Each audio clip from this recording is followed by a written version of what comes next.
Soybean তো বন্ধুরা আপনারা অনেকেই অনেকভাবে খেয়েছেন, কিন্তু আজকে আমি দেখাবো একদম পারফেক্টভাবে সোয়াবিন বোনা। অনেকেই আমাকে বলে সোয়াবিন নাকি গন্ধ লাগে, সেই জন্য আজকে আমি দেখাবো কিভাবে সোয়াবিন পারফেক্টভাবে রান্না করলে একটু গন্ধ লাগবে না, আর খেতে হবে কিন্তু অসাধারণ মজার। এইভাবে রান্না করলে আপনারা মাছ মাংস ফেলে খাবেন, এতটাই মজার হয়। এখানে আমি নিয়েছি 2 কাপ পরিমাণে সয়াবিন।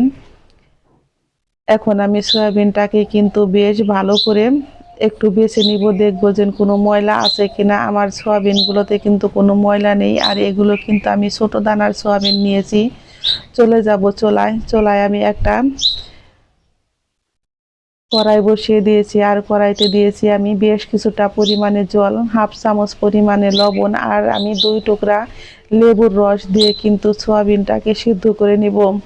আপনাদের হাতের কাছে যদি লেবুর রস না থাকে তাহলে কিন্তু আপনারা 1 চামচ পরিমাণে ভিনেগারটা অবশ্যই দিবেন। ভিনেগারটা দিলে কিন্তু সয়াবিন থেকে যে ময়লা জল থাকে সেই ময়লা জল কিন্তু একদম পরিষ্কার হয়ে যায়, আর সয়াবিনটাকে কিন্তু বেশ ভালো করে ধুয়ে নেবেন। ধুয়ে নেওয়ার পরে আমি এগুলো কিন্তু হাত দিয়ে বেশ ভালো করে চিপে নিয়েছি, আর দেখতেই পাচ্ছেন বন্ধুরা যে পরিমাণে সয়াবিনের মধ্যে জল ছিল সেগুলো কিন্তু বের হয়ে গেছে। আমি নিয়েছি এখানে মিডিয়াম সাইজের 2টা আলু, আর আলুটাকে কিন্তু আমি কেটে টুকরো করে নিয়েছি। এখন লবণ হলুদ দিয়ে মেখে এক সাইডে রেখে দিব। আমি এখন সয়াবিনও হাফ চামচ লবণ, অল্প পরিমাণে একটু হলুদের গুঁড়া দিয়ে এইভাবে মেখে রেস্টে রেখে দেব 10 থেকে 15 মিনিট। অবশ্যই আপনারা সয়াবিনটা ভালো করে ধোয়ার পরে লবণ হলুদ দিয়ে এইভাবে মেখে রেখে দিবেন। আমি এখানে নিয়েছি বেশ কিছুটা পরিমাণে মশলা, হাফ চামচ জিরা, হাফ চামচ ধনিয়া, 3টা শুকনো লঙ্কা, 2 টুকরা দারচিনি, অল্প পরিমাণে একটু জয়ত্রী, আর নিয়েছি আমি 4টা এলাচ। এগুলোকে আমি কাঠখোলায় কিন্তু বেশ ভালো করে ভেজে গুঁড়ো করে নিব। অবশ্যই এই সোয়াবিন রান্নাতে এই মশলাটা দিলে পারে সোয়াবিনের টেস্টটাই কিন্তু অন্যরকমভাবে বেড়ে যায়। আমি আবারও চলে যাব চুলায়। চুলায় আমি কড়াই বসিয়ে দিয়েছি, কড়াইটা আমার গরম হয়ে গেছে। এখন আমি দিয়ে দিব পরিমাণ মতো সরিষার তেল। তেলটাও কিন্তু আমার গরম হয়ে গেছে। এখন আমি আলুগুলো ভেজে নিব। আলুগুলোকে আমি একটু বাদামি কালার করে ভেজে তুলে নিব।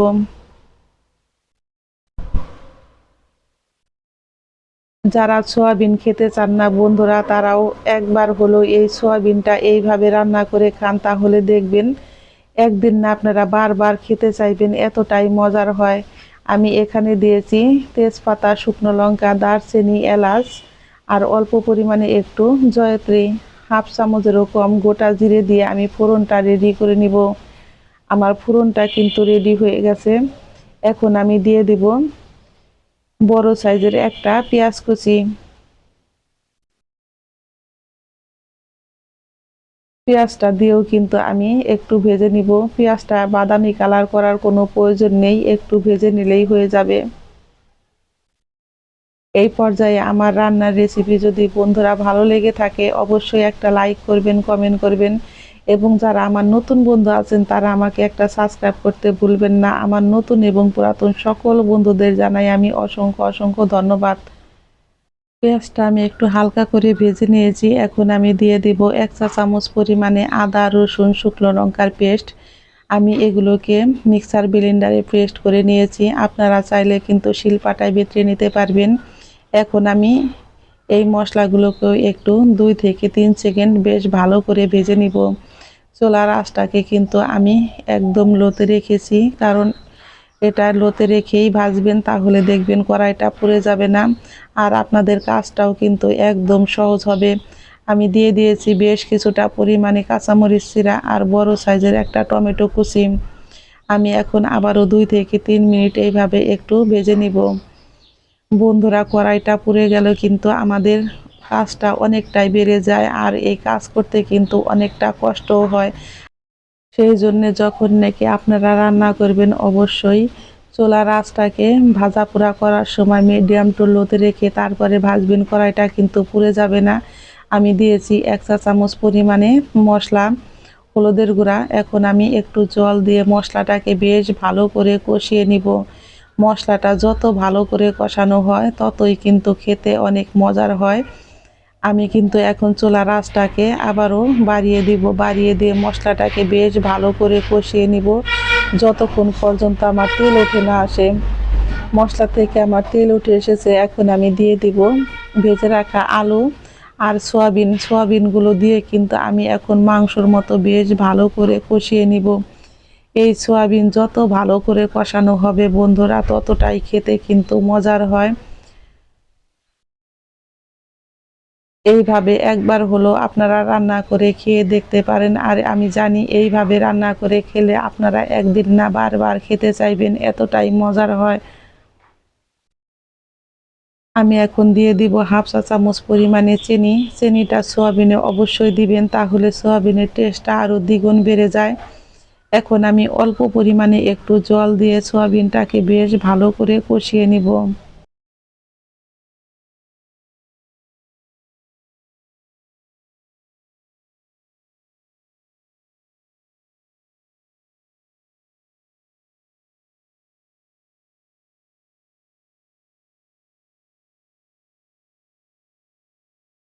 আমি এখন ঢাকনাতে ঢেকে 5 মিনিট কষিয়ে নিব। 5 মিনিট পর বন্ধুরা ফিরছি। আমি আবারও একটু ঢাকনাটা তুলে নেড়ে দিব।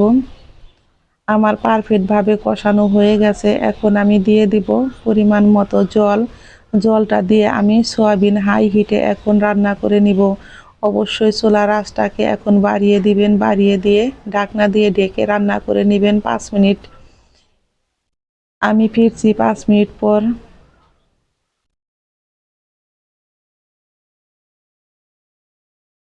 সোয়াবিনগুলো কিন্তু অনেক সুন্দর ফুলে উঠেছে আর নরমও হয়েছে। আলুটাও আমার নরম হয়ে গেছে।